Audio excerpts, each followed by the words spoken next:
और अब आने वाले समय में झारखंड में जो भी महिलाओं की समस्या होगी, महिलाओं के साथ जो प्रताड़न होगा, उसके मैं ऐसी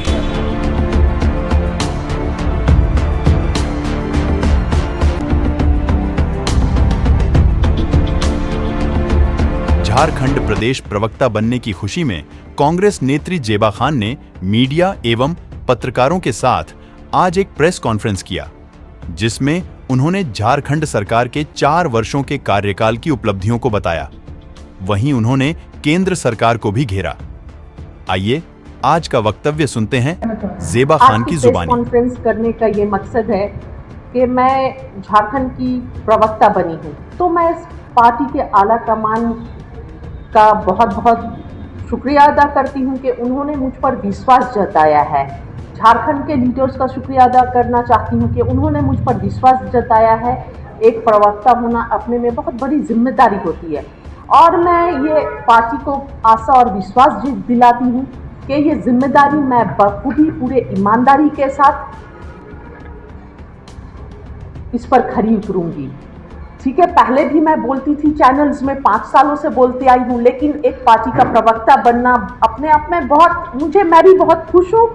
और जैसा कि कांग्रेस पार्टी हमेशा बोलती है महिलाओं को आगे करेंगे, महिला सशक्तिकरण की बात करती है, कांग्रेस पार्टी सिर्फ बात नहीं करती है, वो धरातल पर भी उतारती है। मैं एग्जाम्पल हूँ कि मुझे प्रवक्ता बनाया गया है और लगातार पूरे देश से और झारखंड प्रदेश से कॉल्स आ रहे हैं, लोग मुबारकबाद दे रहे हैं और मैं जमशेदपुर शहर की रहने वाली हूँ, तो यहाँ पर सभी आकर मुबारकबाद दे रहे हैं और बहुत खुश है और उत्साह है। और मुझे भी उत्साह है कि मैं बोल सकती हूँ अपने पार्टी का पक्ष, अब एज अ प्रवक्ता स्पोक्स पर्सन रख सकती हूँ। पार्टी के लिए तो हमेशा लड़ी हूँ, पार्टी की एक सिपाही होने के नाते, लेकिन प्रवक्ता होने के नाते अलग ही तरह की खुशी है। नया साल आने वाला, उसमें क्या काम आप करेंगे? महिला सशक्तिकरण के लिए महिलाओं की जो भी प्रॉब्लम्स है उसके साथ मैं उस पर ध्यान दूंगी और महिलाओं के उत्थान के लिए जो भी होगा मैं झारखंड में वो करूंगी। और मैं इससे पहले भी बोली थी कि महिलाओं को जो भी अगर कोई गलत तरीके से प्रताड़ित करता है तो मैं ऐसी बहनों के साथ, ऐसी महिलाओं के साथ खड़ी हूँ और ज़रूरत पड़ने पर जो भी महिलाओं को ज़रूरत है फ्री ऑफ कॉस्ट उनका केस लड़वाऊंगी। मैं आवाज भी उठाऊंगी, बिल्कुल आवाज उठाऊंगी महिला सशक्तिकरण के लिए, क्योंकि हम जैसा देख रहे हैं कि मोदी सरकार जो है बेटी बचाओ बेटी पढ़ाओ महज एक जुमला है और बेटियों को आज देश में सबसे ज्यादा जो प्रताड़ित कर रहा है वो भाजपा सरकार कर रहा है। अभी चाहे हमारी देश की पहलवान बेटियां हो या फिर मणिपुर की महिलाएं हो या मनीषा वाल्मीकि हो, पूरा देश देख रहा है कि किस तरह भाजपा के लीडर्स महिलाओं की अस्मिता के साथ खेल रहे हैं। तो मैं कांग्रेस की प्रवक्ता होने के नाते, कांग्रेस की एक नेत्री होने के नाते महिलाओं के साथ खड़ी हूँ। जहां भी महिलाओं का अपमान होगा, जहां भी महिलाओं के साथ दुर्व्यवहार होगा, मैं खड़ी हूँ और उनके लिए लड़ूंगी, उनके केसेस को लड़ूंगी, फ्री ऑफ कॉस्ट लड़ूंगी। मैडम, लोकसभा चुनाव सामने है, विधानसभा चुनाव सामने है, इस पर क्या कहना चाहिए? हम मजबूती के साथ लड़ेंगे और कांग्रेस पार्टी लगातार देश के मुद्दों के साथ खड़ी है, झारखंड के मुद्दों के साथ खड़ी है। देश की जो जनता है, जो रोटी कपड़ा मकान और रोजगार, इन मुद्दों के साथ खड़ी है कांग्रेस पार्टी। झूठ और जुमले नहीं देती है कांग्रेस पार्टी।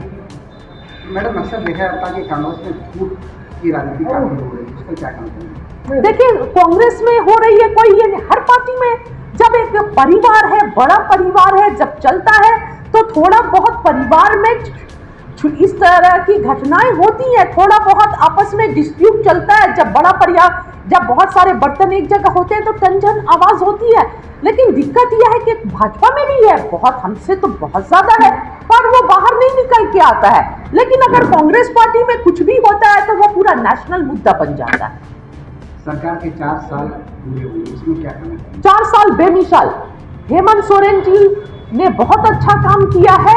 आप देख सकते हैं कि ये जो ईडी सीबीआई है भाजपा की, ये सिर्फ कांग्रेस पार्टी के लिए है और विपक्ष के लीडर्स के लिए है। भाजपा के लीडर्स के घर का पता किसी ईडी और सीबीआई के पास नहीं है। मोदी जी अडानी जी को क्यों सारे सरकारी संपत्ति देते जा रहे हैं, क्यों कर्ज माफ करते जा रहे हैं? अडानी जी का अभी न्यूयॉर्क टाइम्स में भी 3-4 दिन पहले बहुत सारे आर्टिकल्स आए थे, उनके बारे में लिखा गया था। ये सब पे कोई चर्चा नहीं करता है। चर्चा है राहुल जी कौन सी यात्रा करने जा रहे हैं, कांग्रेस पार्टी में क्या चल रहा है, कांग्रेस पार्टी के लीडर्स क्या कर रहे हैं, उस पर चर्चा हो रही है। लोकतंत्र का गला घोटा जा रहा है। पार्लियामेंट में पूरा विपक्ष को बर्खास्त कर दिया जाता है, विपक्ष के एमपी को विपक्ष मुक्त पार्लियामेंट करके कानून लाए जाते हैं, इस पर चर्चा नहीं होती है। लोकतंत्र की धज्जियां उड़ाई जा रही है, इस पर चर्चा नहीं होती है। पर चर्चा सिर्फ कांग्रेस पार्टी पे। राहुल गांधी जी कितना यात्रा करेंगे, 84 डिस्ट्रिक्ट आएंगे, 6400 किलोमीटर का यात्रा होगा, कितने लोकसभा क्षेत्र पड़ने वाले हैं, ये यात्रा क्या लोकसभा इलेक्शन को देखकर लड़ा जा रहा है, यात्रा किया जा रहा है, पॉलिटिकल है, नॉन पॉलिटिकल है, यही मुद्दा है। पर सरकार ने जो 10 सालों में वादा किया 2 करोड़ प्रति वर्ष रोजगार देने का युवाओं को, देश के युवा बेरोजगार है, आत्महत्या कर रहे हैं, इस पे चर्चा नहीं होती है। किसानों की आय दुगनी नहीं हुई है, इस पर चर्चा नहीं होती है। 750 किसान शहीद हुए थे और किसानों को अब तक इंसाफ नहीं मिला है, इस पर चर्चा नहीं होती है। साक्षी मलिक जैसी महिला, जो पहलवान महिलाएं कुश्ती को छोड़ देती है, इस पर चर्चा नहीं होती है। बजरंग पुनिया अपना मेडल ले जाकर दे देते हैं, क्या वजह है, क्या नाराजगी है, इस पे चर्चा नहीं होती है। 87 जो 100 सामूहिक दहन होता है, अंतिम संस्कार होता है, इस पे चर्चा नहीं होती है। मणिपुर में महिलाओं को नग्न करके घुमाया जाता है, इस पे चर्चा नहीं होती है।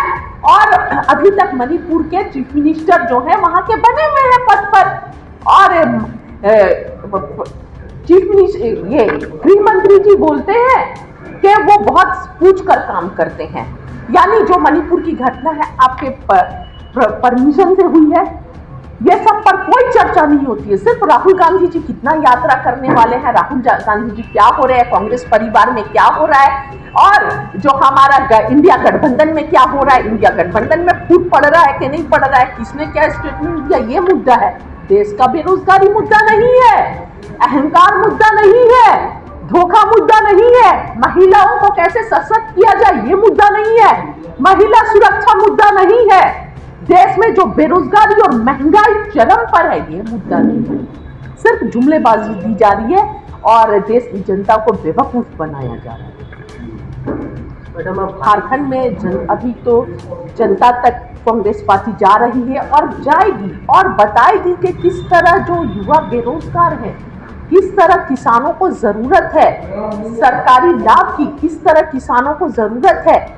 जैसे आप जानते हैं अडानी अंबानी बड़े पूंजीपति उद्योगपतियों के कर्ज माफ कर दिए जाते हैं। इसी देश में किसान थोड़े थोड़े पैसे के लिए आत्महत्या कर लेता है, गरीब और गरीब हो रहा है, महंगाई बढ़ रही है। भारत जोड़ो यात्रा में हमने देखा कन्याकुमारी से कश्मीर तक लोग खड़े रहे बेरोजगारी के खिलाफ, महंगाई के खिलाफ, पर और सारे लोग परेशान हैं, देश परेशान है, पर भाजपा सिर्फ झूठ बोल रही है, जुमला दे रही है। ये देश की जनता तक पहुंचाना, झारखंड की जनता तक पहुंचाना हम कांग्रेस जनों का, कांग्रेस के सिपाहियों का काम है, जिस पर में हम लगातार लगे हुए हैं और आगे भी बहुत मजबूती के साथ जनता से संपर्क बनाएंगे और जनता के बीच में जाएंगे। 2024 में इलेक्शन आने वाले हैं, विकास का, महंगाई का, बेरोजगारी का, महिला सुरक्षा का, देश को आगे कैसे ले जाना है, इस यही मुद्दे पर हम चुनाव लड़ेंगे, ईमानदारी के साथ, निष्पक्षता के साथ। कोई झूठ नहीं, कोई जुमले नहीं, कोई छल नहीं, छलावा नहीं। जनता के लिए अपने लोकतंत्र को बचाना है, देश को बचाना है, संविधान को बचाना है। पूरा इंडिया गठबंधन और कांग्रेस पार्टी की प्राथमिकता अभी ये है।